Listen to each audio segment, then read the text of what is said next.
Alright, I'm going to show you a left and right cable, and so I'll show you the left side first, and this is a little sketch of what it's going to look like on your chart. And I'll tell you a way to remember it is that it starts at the left side and then slants down. And so I just like to remember that as I'm going along so I don't have to check my notes all the time. So on my swatch here, I'm just going to knit up until I get to where I want my cable. And so I'm going to knit 2 and purl 2. It's nice to purl 2 right before your cable so that those cable stitches can pop.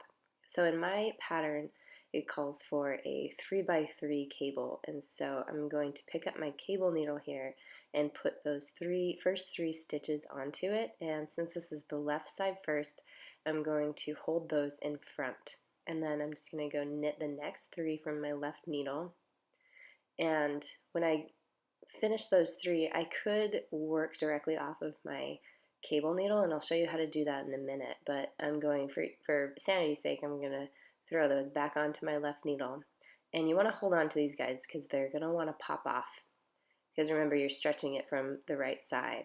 And you can see that one kind of wanted to spring off of there. So now I'll show you the right crest, and the way this looks on your pattern is that it's going to start on the top of that slant is going to start on the right side and go down, and that's how I remember it, so I don't have to keep checking the special instructions or anything on my pattern notes.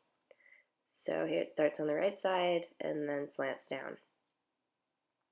So picking up my work again, I put 2 little purls in between these 2 cables so that the cables pop more.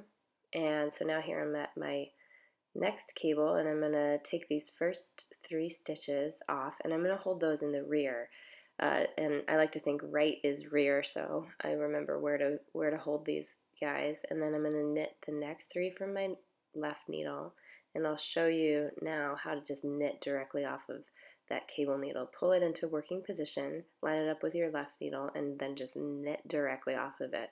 Remember to hold on to those stitches so they don't fly off your cable needle. And now I'm going to throw my cable needle down so it doesn't get in the way as I finish up the rest of my work. And that's it. Cables are nice and simple. They're not scary. You should definitely try them. This is a good one to start with, and those are my little cables. Have fun.